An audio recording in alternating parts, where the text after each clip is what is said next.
Hello everyone, welcome to Education Candle. My name is Parveen. आज की video में हम मोबाइल कंप्यूटिंग के एक अनदर टॉपिक को डिस्कस करेंगे, मोबाइल आईपी। ठीक है, इससे प्रीवियस वीडियोस में हमने यूनिट 2 के ऑलरेडी बहुत से टॉपिक्स को कवर कर लिया है, तो उन वीडियोस को भी जरूर चेकआउट करना। स्टार्ट करते हैं आज का टॉपिक, मोबाइल आईपी। तो देखिए, मोबाइल आईपी क्या है, इसे क्या नीड है। इंटरनेट आईपी होने के बाद भी हम इस मोबाइल आईपी का यूज़ कर रहे हैं। ठीक है, तो वन बाय वन सभी डाउट्स को क्लियर करेंगे। सबसे पहले, mobile IP is a communication protocol design to allow mobile devices to move across different network while maintaining a persistent IP address ensuring uninterrupted communication। देखिए क्या मतलब है इसका। जानते हैं कि अगर आप किसी भी नेटवर्क से कनेक्टेड हो, आइदर आप वाईफाई से, आइदर आप मोबाइल डेटा से, आपका जो मोबाइल में डेटा रहता है 4G 5G, उससे आप कनेक्टेड हो किसी एक से, तो आपको एक पर्टिकुलर आईपी एड्रेस अलॉट होता है उस पर्टिकुलर प्रोवाइडर का। ठीक है, इतना तो हम जानते हैं। नेटवर्क से कनेक्टिविटी होते ही आपको उसके करस्पॉन्डिंग एक आईपी एड्रेस अलॉट हो जाता है आपके डिवाइस में। ठीक है, लेकिन अगर आप उस नेटवर्क से डिस्कनेक्ट हो जाओ, ठीक है, इन केस, और दूसरे किसी नेटवर्क से कनेक्ट हो जाओ, होता है ना कि अगर आपके मोबाइल का डेटा खत्म हो गया तो आप किसी दूसरे से वाईफाई कनेक्ट कर लेते हो। ठीक है, जिससे कि आप दूसरे नेटवर्क प्रोवाइडर के कनेक्शन से कनेक्ट हो गए हो। तो उस टाइम पे देखिए क्या होता है, आपको दूसरा आईपी एड्रेस अलॉट हो जाता है उसी टाइम। यानी कि पहला कनेक्शन जैसे ही डिस्कनेक्ट हुआ, आपको दूसरा आईपी अलॉट हो गया। तो यानी कि पहले आईपी एड्रेस पे जितनी सर्विसेज चल रही थी, जब आप दूसरे पे स्विच कर गए, तो यानी कि आपकी सर्विसेज तो बंद हो जानी चाहिए, क्योंकि जो आपके वेबसाइट के सर्वर हैं, वो आपके उस पहले वाले नेटवर्क के आईपी एड्रेस को ही जानते हैं। आपने जो सेकेंडरी कनेक्ट किया है जो दूसरे वाईफाई से, वो इसको बिल्कुल भी नहीं जानते। तो देखिए, मोबाइल आईपी का रोल यहीं पर निकल कर आता है। लेकिन आज के टाइम में हम देखते हैं, हम ऐसा करते भी हैं और आपके सर्वर से डिस्कनेक्शन होता भी नहीं है। ऐसा क्यों होता है? वो होता है आपके मोबाइल आईपी की वजह से। ठीक है, आइडिया आपको आई थिंक क्लियर होगा। एक नेटवर्क से डिस्कनेक्ट होने के बाद जब आपका आईपी एड्रेस चेंज होता है, तो जो पिछले नेटवर्क पे जो सर्विसेज चल रही थी, दूसरे नेटवर्क पे कनेक्ट होने के बाद जो आपको न्यू आईपी एड्रेस मिला, उस पे वो ट्रांसमिट हो जाती है। और वो जिस तरीके से ट्रांसमिट होती है, वो मोबाइल आईपी की वजह से ही हो पाता है। ठीक है, अगर मोबाइल आईपी नहीं होता, तो इस सिचुएशन में आपके सारे सर्विसेज बंद हो जाएंगी उस पर्टिकुलर न्यू आईपी के लिए। क्लियर है? चलिए, अब इसलिए वो कह रहा है कि आप अनइंटरप्टेड अनइंटरप्टेड वे में कम्युनिकेशन को पॉसिबल बनाते हो to maintain a persistent IP. ठीक है, डिफरेंट डिफरेंट नेटवर्क में जब आप मूव करोगे, तो आप अपनी जो सर्विसेज को आप एक्सेस कर रहे हो, उनको आप अनइंटरप्टेड वे में इजिली एक्सेस कर सकते हो। इसलिए मोबाइल आईपी का बहुत ज्यादा यूज है। अब it allows a mobile device to maintain a consistent IP address even when it changes its point of attachment to the internet, that is change its network और लोकेशन। देखिए क्या मतलब है। मोबाइल आईपी के concept के जरिए जब आप किसी एक पर्टिकुलर नेटवर्क से कनेक्टेड रहते हो, तो आपके मोबाइल आईपी कॉन्सेप्ट के जरिए आपके डिवाइस को एक particular unique mobile IP address मिलता है। ठीक है, जिसके जरिए आप मल्टीपल्स नेटवर्क में स्विच कर सकते हो और अपनी सर्विसेज को यूज कर सकते हो। वो कभी भी चेंज नहीं होता। Mobile IP ensure that the device remains reachable while moving between networks, such as from one Wi-Fi network to other और from a cellular network to wifi. ठीक है, अगर आप वाईफाई से सेलुलर नेटवर्क पे जा रहे हो या सेलुलर से वाईफाई नेटवर्क पे आ रहे हो, तो जो आपका यूनिक मोबाइल आईपी एड्रेस है, वो आपका सेम रहता है, वो फिक्स्ड रहता है, वो चेंज नहीं होता। और उसी की पहचान की वजह से आपके जो सर्वर्स हैं, डिफरेंट डिफरेंट सर्वर्स है, वो आपको सर्विसेज दे पाते हैं अगर आप मूव भी करते हो वन नेटवर्क से दूसरे नेटवर्क पे। क्लियर होगा? अच्छे से क्लियर होगा। The protocol works by introducing two keys concept, home address, जिसको हम परमानेंट एड्रेस बोलते हैं, and care of address. Basically जो आपका मोबाइल आईपी का कॉन्सेप्ट होता है, वो दो की पे वर्क करता है। एक आपका होम एड्रेस रहता है, ठीक है, जिसको आप परमानेंट एड्रेस बोल रहे हो। ठीक है, यही वाला परमानेंट एड्रेस जिसकी मैं बात कर रहा हूँ, मोबाइल आईपी। और एक होता है care of address. Care of address का क्या मतलब है? अगर आपने अपने फ्रेंड से वाईफाई हॉटस्पॉट कनेक्ट किया, तो ये आपको आईपी एड्रेस के साथ एक केयर ऑफ एड्रेस भी मिलता है। ठीक है, जो कि आपका टेम्परेरी रहता है। अब देखिए, केयर ऑफ एड्रेस का क्या रोल है, होम एड्रेस का क्या रोल है, वो वन बाय वन हम डिस्कस कर लेंगे। फिलहाल के लिए आप ध्यान रखो कि जो आपका ये पर्टिकुलर प्रोटोकॉल है मोबाइल आईपी की, इसके जरिए ये आपके दो कीज पे वर्क करती है, एक होम एड्रेस और एक आपका केयर ऑफ एड्रेस। ठीक है, mobile IP uses tunneling to send packet to the mobile devices care of address, ensuring seamless communication as it moves।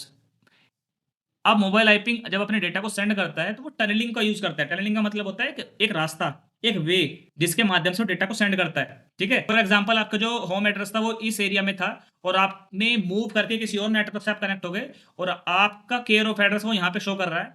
तो एग्जाम्पल, आप फ्लिपकार्ट के किसी भी सर्वर से यहाँ पे आप कनेक्ट होना चाहते हो यहाँ पे।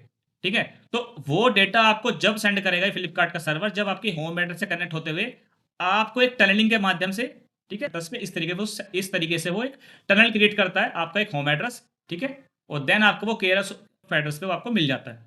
Support both IPv4 and IPv6 वो आईपी एड्रेस को वो यूज करता है। मोबाइल आईपी अलाउ करता है एप्लीकेशंस को टू कंटिन्यू विदाउट रिक्वायरिंग रीकॉन्फ़िगरेशन और disruption during the device movement across network. मतलब कि हमने देखा था अगर आईपी ना हो तो उस टाइम पे क्या होगा, अगर एक नेटवर्क से कनेक्ट होकर आपका डिवाइस मल्टीपल सर्विसेज को यूज कर रहा है और जैसे ही वो दूसरे डिवाइस पे दूसरे नेटवर्क पे वो कनेक्ट होगा तो आपकी सारी सर्विसेज बंद हो जाएंगी क्योंकि उसको एक न्यू आईपी एड्रेस मिल गया।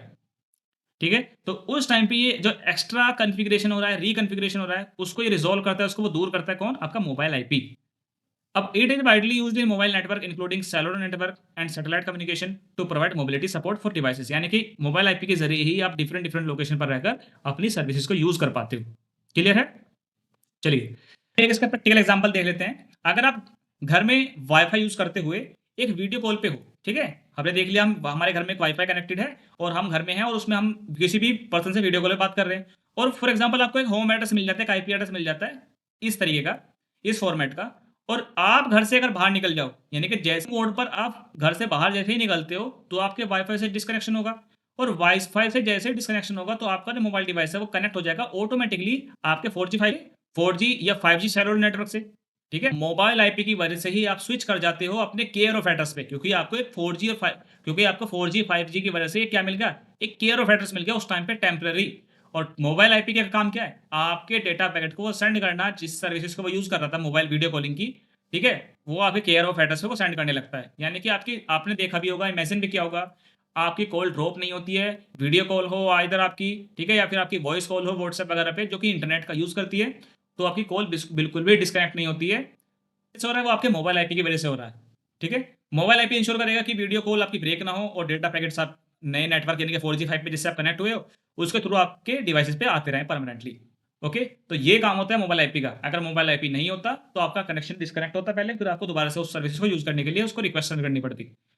तो ओवरऑल कॉन्सेप्ट हमने देख लिया है। अब इस होप अब ये आपको अच्छे से क्लियर हो गया होगा। अब इसकी वर्किंग देख लेते हैं जिससे कि आपको और अच्छे से अंडरस्टैंडिंग लग जाएगी इस टॉपिक को लेकर।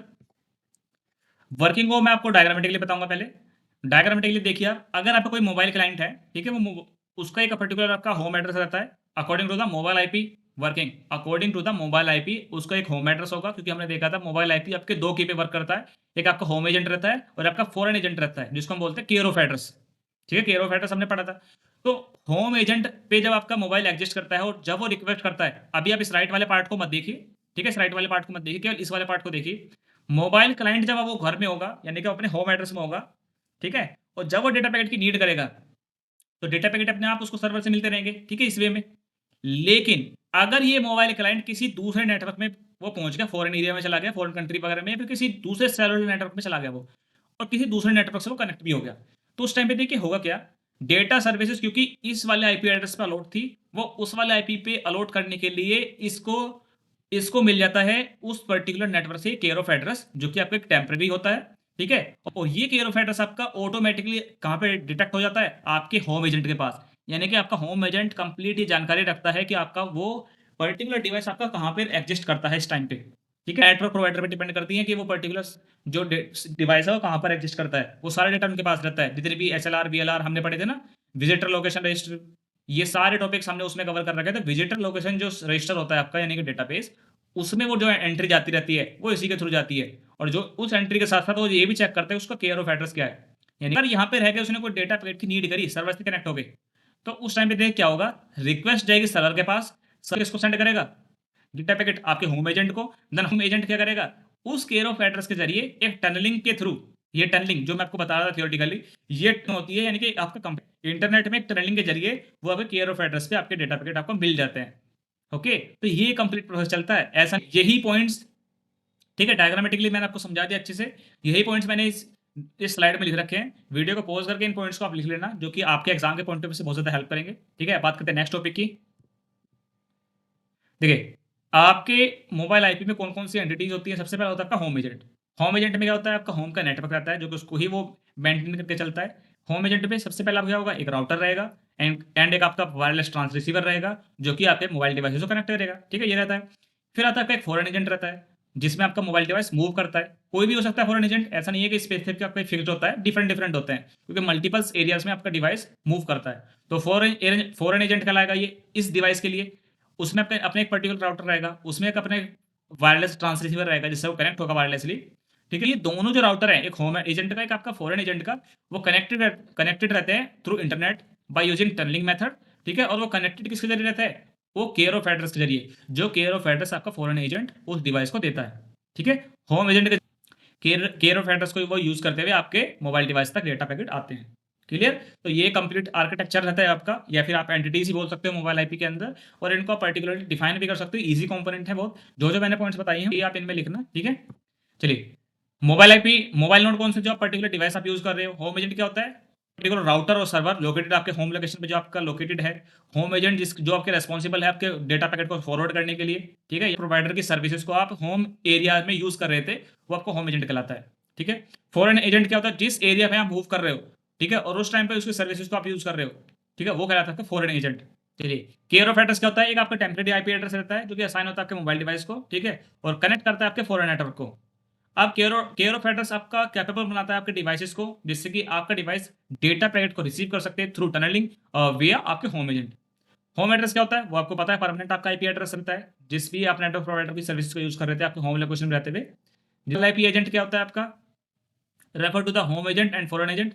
अब क्या है, देखिए, मोबाइल आईपी इन दोनों एजेंट्स का कलेक्शन कहलाता है आपका मोबाइल आईपी, क्योंकि हमने देखा है। अब बात करें टनलिंग, टनलिंग आपका वो बात होता है जिसके जरिए आपका डेटा होम एजेंट से आपके फॉरेन एजेंट तक आपके डिवाइस में जाता है, और वो किसके जरिए जाता है, आपके केयर ऑफ एड्रेस के जरिए जाता है। अपडेट का सिंपल सा मतलब ये है कि जब आपका mobile device different different location पे मूव करेगा, तो उस टाइम पे जो अपडेट्स आपके होम एजेंट के पास जाती हैं अपने केयर ऑफ एड्रेस के पर्सपेक्टिव से, कि अब मेरा न्यू केयर ऑफ एड्रेस ये है।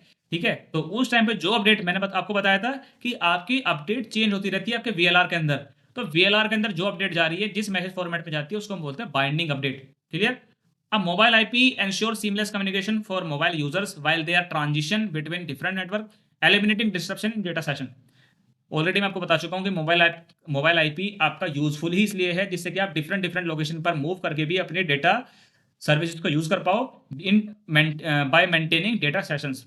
ठीक है, अगर मोबाइल आईपी नहीं होता तो आपके डेटा सेशन रिमूव होते रहते। तो आप होप क्लियर होगा कि टॉपिक। अब इससे कुछ गोल्स को देख लेते हैं जिससे कि कंटिन्यूटी आपको मिलती है, आईपी एड्रेस की कंटिन्यूटी आपको मिल जाती है, मिनिमल इंपैक्ट आता है आपके एप्लीकेशन पे, क्योंकि अगर आप मोबाइल आईपी का यूज नहीं करते तो मल्टीपल्स आईपी एड्रेस आपको अलॉट होते और उसके करस्पॉन्डिंग आपको बार बार रिक्वेस्ट करनी पड़ती है उसके एप्लीकेशन के सर्वर पे, जिससे कि बहुत ज़्यादा हैवी लोड आ जाता तो और इम्पैक्ट भी ज़्यादा पड़ता आपकी एप्लीकेशन पे। ठीक है, तो मोबाइल आईपी हम इसलिए यूज़ करते हैं जिससे कि मिनिमल इम्पैक्ट आए, एफिशिएंट हैंड ऑफ मैकेनिज्म मिलता है आपको इसके जरिए, और सिक्योरिटी एंड प्राइवेसी आपकी बनी रहती है। ठीक है, चलिए अब बात करते हैं नेक्स्ट टॉपिक की। ये इस यूनिट का लास्ट टॉपिक है, वायरलेस एप्लीकेशन प्रोटोकॉल। तो देखिए इसका क्या मतलब है। आज के टाइम में हम टीसीपी आईपी प्रोटोकॉल्स को यूज़ करते हैं, एचटीटीपी प्रोटोकॉल को यूज़ करते हैं अपने डेटा पैकेट को रिसीव करने के लिए आपके इंटरनेट से। ठीक है, जो कि आपका एडवांस फिनोमिना है। लेकिन जब ये फिनोमिना नहीं थे तो उस टाइम पे क्या होता था, हम यूज़ करते थे वेब प्रोटोकॉल को, और वेब प्रोटोकॉल इनेबल करती थी आपके डिवाइसेस को जिससे कि वो इंटरनेट जैसी सर्विसेज को यूज़ कर पाए। ठीक है, यानी कि जब आपका HTML CSS यानी कि ब्राउजिंग यानी कि वेबसाइट जैसा कंटेंट इतना ज़्यादा स्टेबलाइज नहीं हुआ था, तो उस टाइम पे जब आपको नेटवर्क से कोई भी डेटा पैकेट की नीड होती थी तो आपको वेब प्रोटोकॉल को यूज़ करना पड़ता था अपने डेटा पैकेट को रिसीव करने के लिए। ठीक है, जैसे ही आपकी वेबसाइट वगैरह अच्छे से स्टेबलाइज हो गई, HTML CSS इन सभी पे वर्क होने लगा, ठीक है, तो आपके सर्वर से यानी कि HTML के पेजेस रेंडर होने लगे आपके ब्राउजर पे, ब्राउजर को भी एफिशिएंट हमने कर लिया। तो फिर हम लेकर आए एचटीटीपी प्रोटोकॉल। तो ये वेब प्रोटोकॉल आपका एक ओल्ड वर्जन है अपने एचटीटीपी प्रोटोकॉल का, आज के टाइम में ये यूज़ नहीं होता बिल्कुल भी, लेकिन एग्जाम में पूछ लिया जाता है, तो इसको पढ़ लेते हैं। तो देखिए इसका क्या मतलब है। वायरलेस प्रोटोकॉल आपकी एक सेट ऑफ कम्युनिकेशन होता है जो कि इनेबल करता है वायरलेस डिवाइसेस को, मोबाइल हो सकते हैं आपके, पीडीए वगैरह, स्मार्टफोन हो सकते हैं, एक्सेस करने के लिए इंटरनेट बेस्ड सर्विसेज को, जो मैं आपको ऑलरेडी बता चुका हूँ। ठीक है, लो बैंडविड्थ में। ठीक है, और आपका वो कंटेंट कुछ भी हो सकता है, वेब पेजेस वगैरह, जिससे कि वो जो आपके इंटरनेट से आपके मोबाइल डिवाइसेस में सेंड किए जाते हैं। की फीचर क्या होते हैं, ऑप्टिमाइज होता है, लो बैंडविड्थ पे काम करता है। लो बैंडविड्थ क्यों कहते हैं हम इसको, क्योंकि उस टाइम पे ज़्यादा इतना स्टेबलाइजमेंट नहीं होता वेबसाइट्स का, जो कि आज के टाइम में है। क्योंकि जब आप आज किसी भी सर्वर से रिक्वेस्ट करते हो तो आपके ब्राउजर पे HTML के पेजेस रेंडर होते हैं। ठीक है, लेकिन उस टाइम पे बिल्कुल भी नहीं था। उस टाइम पे ये फिनोमेना चलता था कि अगर आपने कोई भी कंटेंट सर्च किया तो वो कंटेंट ही विजिबल होता था आपके ब्राउजर पे। ठीक है, कोई भी पेजेस वगैरह रेंडर नहीं होते थे, केवल कंटेंट आता था। तो जो कंटेंट आता था वो उसको ज़्यादा नीड तो है नहीं किसी बैंडविड्थ की, तो इसलिए वेब प्रोटोकॉल आपकी एक ऑप्टिमाइज थी और आपकी लो बैंडविड्थ में भी काम कर सकती थी। वेब गेटवे क्या होता है? सिंपल है। A web gateway act as an intermediatory between the wireless device and the internet, converting data into format that is readable by mobile devices. अब क्योंकि सर्वर अपनी लैंग्वेज में डेटा पैकेट को read करेगा, अपनी पर्टिकुलर एक coding language में उसको डेटा को रीड करेगा, लेकिन ह्यूमन तो उस फॉर्मेट में उसको रीड नहीं कर सकता। तो गेटवे क्या करता है? उस डेटा को कन्वर्ट करता है आपके ह्यूमन रीडेबल फॉर्मेट में। अब बात करते हैं WML की। WML आपका एज HTML की तरह वर्क करता है। जो काम आज HTML का है वही काम उस टाइम पे WML का था। WML का काम था use WML and XML based language designed specially for mobile devices to display web content. तो जब मैं आपको बता रहा हूँ कि जब आप कोई भी कंटेंट को सर्च करते थे उस टाइम पे, तो आपका केवल कंटेंट विजिबल होता था। तो जो कंटेंट आपका फैच होके आ रहा है आपके सर्वर से, किसके जरिए आता था? आपके WML के जरिए। क्लियर है? WML के फॉर्मेट में आता था और ये इतना ज़्यादा स्टेबलाइज नहीं था जिससे कि ये कलर वगैरह इफेक्ट आपको दिखा सके, अच्छी से बाउंड्रीज वगैरह उसमें क्रिएट करके दे दे। केवल कंटेंट को ही ये कैरी कर सकता था आपके ब्राउजर तक लाने में। ठीक है? ठीक है, WML एज अ HTML की तरह वर्क करता था उस टाइम पे, लेकिन आज HTML इतना ज़्यादा एफिशिएंट है, इतना ज़्यादा पावरफुल है WML से, जो कि कंटेंट को एक अच्छे स्ट्रक्चर्ड में, एक अच्छे मैनर में आपके ब्राउजर पे वो स्टैंड कर सकता है। ठीक है? सिक्योरिटी, वेब इंक्लूड करता है सिक्योरिटी फीचर जैसे कि आपका WTLS, wireless transport layer security, which ensure secure communication between mobile devices and the internet. Push technology web में आपकी सपोर्ट होती थी, जैसे कि पुश टेक्नोलॉजी आपको पता है कि कंटेंट आपके सेंड हो सकते हैं डायरेक्टली मोबाइल डिवाइस में विदाउट यूजर इंटरेक्शन, यानी कि मोबाइल डिवाइस से आपका बिल्कुल भी इंटरेक्ट नहीं करेगा आपके सर्वर से। सर्वर पे अगर कोई भी अपडेट आता था वो आपके मोबाइल डिवाइस में सेंड कर सकता है, उसको बोलते हैं पुश टेक्नोलॉजी। क्लियर? तो ये आपकी अवेलेबल थी आपके वेब के अंदर। तो हमने देख लिया आपका मोबाइल डिवाइस रहता है, देन आपका बीच में वेब गेटवे रहता है जो कि डेटा पैकेट को रिसीव करेगा आपके सर्वर से, देन आपके मोबाइल डिवाइसेस में सेंड करेगा। ठीक है? अगर आपने कोई रिक्वेस्ट करी है तो पहले वो आपके मोबाइल वेब गेटवे के पास जाएगी, देन वेब गेटवे क्या करेगा? उसको सेंड करेगा आपके सर्वर के पास। देखो ये कंप्लीट प्रोसेस चलता था उस टाइम पे, लेकिन लेकिन आज इससे ज़्यादा मॉडर्न चीज़ें आ गई हैं इनको यूज़ करने के लिए। ओके, चलिए अब बात करते हैं नेक्स्ट। नेक्स्ट बात करते हैं क्या एप्लीकेशंस हैं। तो मोबाइल वेब ब्राउजिंग में हम इसका यूज़ करते थे, ईमेल में भी इसका यूज़ करते थे उस टाइम पे, बैंकिंग में, स्टॉक मार्केट में, फाइनेंस में, SMS एंड मैसेजिंग में, लोकेशन बेस्ड बेस्ड सर्विसेज में, मोबाइल एंटरटेनमेंट में और ई-कॉमर्स जैसी साइट में हम इसका यूज़ कर सकते हैं वेब का। वेब का देखिए आर्किटेक्चर क्या होता है। तो आर्किटेक्चर में सबसे पहला होता है आपका WAE लेयर। WAE लेयर क्या क्या क्या मतलब है? Wireless application environment. डायग्राम को आप देखते रहना, ठीक है? वन बाय वन मैं इनको एक्सप्लेन करूंगा जिससे कि आपको क्लियर हो जाएंगी। एक बार भी अगर आपने इसको बना लिया तो आपको अच्छे से प्रैक्टिस हो जाएगी कि इसको कैसे क्रिएट करते हैं। WAE का देखिए काम क्या होता है। पोजीशन होती है इसकी एप्लीकेशन लेयर पे। आप देख सकते हो एप्लीकेशन लेयर पे इसकी पोजीशन है WAE की। अब फंक्शन है इसका, WAE defines the environment in which mobile application runs. ये आपको ऐसा एनवायरनमेंट प्रोवाइड करके देता है जिसमें आपकी एप्लीकेशन रन हो सके। ठीक है? आपने देखा होगा आप अपने मोबाइल में कोई भी प्ले स्टोर वगैरह से एप्लीकेशन को डाउनलोड इंस्टॉल करते हो, ठीक है? तो उस टाइम पे जिस इंटरफेस में वो चल रही हैं वो कहलाता है आपका एप्लीकेशन लेयर, और WAE ही उसी एप्लीकेशन लेयर में उनको रन करने के लिए कैपेबल बनाता है। वेब ब्राउजिंग आप कर रहे हो मोबाइल सर्विसेज की, किसी भी सर्विसेज को आप यूज कर रहे हो एप्लीकेशन जैसी, तो आप इस WAE का यूज करते हो। ठीक है? कंपोनेंट कौन कौन से थे इसके? WML यानी कि वायरलेस मार्कअप लैंग्वेज, यानी कि WML क्या है आपका वायरलेस मार्कअप लैंग्वेज जो कि क्रिएट करता है आपके वेब पेजेस को। आज के टाइम में हम क्या यूज करते हैं? HTML का, जो कि एक एडवांस वर्जन है इसका, वो भी एक आपकी मार्कअप लैंग्वेज है, लेकिन वो एक स्ट्रक्चर देती है आपके कंटेंट को। WML स्क्रिप्ट यूज करते थे आप उस टाइम पे, अगर आपको कोई भी इंटरेक्टिव कंटेंट बनाना है आपके WML पेज में, जैसे कि आज हम जावास्क्रिप्ट का यूज करते हैं, तो उस टाइम पे हम WML स्क्रिप्ट का यूज करते थे। WTA wireless telephony, use for telephony services जैसे सेंडिंग SMS, कॉल मैनेजमेंट करना। WML WML ब्राउजर क्या मतलब है? Browser application that display content on mobile device. जैसे कि आज आपके क्रोम ब्राउजर है, तो उस टाइम पे WML ब्राउजर जो होता था आपका इससे सपोर्टेड, वो आपके कंटेंट को विजिबल कराने के लिए कैपेबल करता था आपके डिवाइसेस को। ओके, तो ये WAE का वर्क है कंप्लीट। अब नेक्स्ट की बात करते हैं। नेक्स्ट आता है आपका WSP, जो कि काम होता है आपका वायरलेस सेशन प्रोटोकॉल। आपने देखा होगा आज भी आप किसी भी वेबसाइट पे जब लॉगिन करते हो तो आपका एक सेशन क्रिएट होता है, तो कौन सा कंपोनेंट करता था? WAP के अंदर, यानी कि वेब के अंदर ये WSP प्रोटोकॉल, WSP कंपोनेंट करता था। पोजीशन क्या होती है इसकी? सेशन लेयर पे होता है क्योंकि सेशन मैनेजमेंट कर रहा है कंप्लीट। की फीचर क्या होता है? प्रोवाइड करता है mechanism for efficient session management, ठीक है? और डेटा ट्रांसफर को भी ऑप्टिमाइज करता है। WTP क्या होता है? देखिए WTP आपका एक ट्रांसफर प्रोटोकॉल होती है जो डेटा के ट्रांसमिशन में हेल्प करती है। जैसे कि आपका GSM और GPRS में आपके डेटा पैकेट, GSM और GPRS टेक्नोलॉजी यूज करके आपको डेटा पैकेट सेंड होते हैं, उसी को ये एफिशिएंट बनाती है वायरलेस ट्रांसपोर्ट ट्रांसपोर्ट प्रोटोकॉल। ठीक है? WTP का काम ये होता है, रिस्पॉन्सिबल करती है आपके रिलायबल डेटा ट्रांसमिशन में। हमने TCP पढ़ा था, तो TCP के अकॉर्डिंग, ठीक है, जो काम आपका TCP का है आज, वो काम आपका सेम WTP का था, यानी कि डेटा के रिलायबल ट्रांसमिशन में ये हेल्प करती है। ओके, चलिए नेक्स्ट बात करते हैं। नेक्स्ट आता है आपका WTLS, यानी कि वायरलेस ट्रांसपोर्ट लेयर सिक्योरिटी। ये सिक्योरिटी के पर्सपेक्टिव से हमने यूज की थी, जैसे कि आप सर्टिफिकेट आज आप यूज करते हो तो उनको ये प्रोवाइड करने के लिए की जाती है। ये वाली जो लेयर होती है, ये लेयर आपको एसएसएल सर्टिफिकेट इंक्रिप्शन करना, डेटा की इंटीग्रिटी करना, ऑथेंटिकेशन करना, तो ये जितने भी प्रोसेस होते हैं, ये जितने भी फंक्शंस होते हैं, ये इस लेयर पे परफॉर्म होते हैं, ये इस कंपोनेंट के द्वारा किए जाते हैं वेब प्रोटोकॉल के अंदर। ठीक है, की फीचर आप देख सकते हो, इंक्रिप्शन करना, ऑथेंटिकेशन करना, डेटा की इंटीग्रिटी करना। इंटीग्रिटी से मतलब एंश्योर करता है data is not tempered with during transmission. Okay, next बात करते हैं WDP। WDP होता है आपका वायरलेस डेटाग्राम प्रोटोकॉल।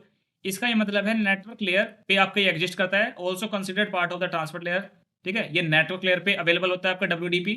फंक्शन ये होता है WDP का, प्रोवाइड करता है transfer protocol for data delivery over wireless network and is independent of the underlying bearers technology, जैसे GSM, CDMA, GPRS, और एक्ट करता है protocol to transporting data packet over the network. ये भी यही रेस्पॉन्सिबल होता है आपके डेटा पैकेट को आपके ट्रांसपोर्ट लेयर तक सेंड करने में। ठीक है, जैसे कि आपका पैकेट सेगमेंट्स में डिवाइड होकर आपके रिसीवर एंड तक इजीली पहुंच जाए, आपके ट्रांसपोर्ट लेयर तक पहुंच जाए, देन ट्रांसपोर्ट लेयर का यूज करके वो आपके रिसीवर एंड तक पहुंच जाए। ओके, क्लियर, आपको पता है ही कि डेटा के ट्रांसमिशन में ये काम करता है। बियरर कौन कौन से हो सकते हैं नेटवर्क के अंदर? तो जैसे कि ये आपकी पोजीशन होती है इसकी नेटवर्क लेयर पे। इस बियरर से केवल इतना सा काम होता है, आपके नेटवर्क लेयर पे ये अवेलेबल होता है और आपके डिवाइस से डेटा को फैच करना, यानी कि अगर आपके डिवाइस ने कोई भी डेटा रिक्वेस्ट करी तो वो पहले आपके गेटवे के पास जाएगी, जो आपका वेब गेटवे था। तो बियरर का काम क्या होता है? आपके डेटा पैकेट को सेंड रिसीव करना आपके मोबाइल डिवाइसेस से, केवल इतना काम होता है इसका। ठीक है, वही मैंने लिख रखा है इसमें। फिजिकल लेयर पर अवेलेबल होता है और कैरी करता है आपके डेटा को between the mobile device and web gateway. ठीक है, mobile different bearer protocol providing very speed and reliable data transfer. मतलब कि अगर आपका बियरर प्रोटोकॉल एफिशिएंट है तो कहीं ना कहीं जो आपको कैरी करने की जो आपकी स्पीड होगी वो भी आपकी फास्ट होगी। तो होप आपको ये टॉपिक अच्छे से क्लियर होंगे। वेब प्रोटोकॉल ज़्यादा इतना पूछा नहीं जाता आपके एग्जाम में, लेकिन फिर भी मैंने आपको अच्छे से क्लियर कर दिया। अभी भी कोई डाउट हो तो वीडियो को दोबारा देखना। आपको कंप्लीट होती है मोबाइल कंप्यूटिंग की। और नोट्स स्टूडेंट्स मैंने कंसाइज बना रखे हैं, नोट स्लाइड से आप इन नोट्स को आप अपने एग्जाम में यूज कर सकते हो। ठीक है, चलिए आज के लिए इतना रखते हैं, मिलते हैं आपसे नेक्स्ट वीडियो में यूनिट 3 के साथ। काइंडली वीडियो को लाइक करना, चैनल को प्लीज सब्सक्राइब कर देना। Thank you for watching, thank you.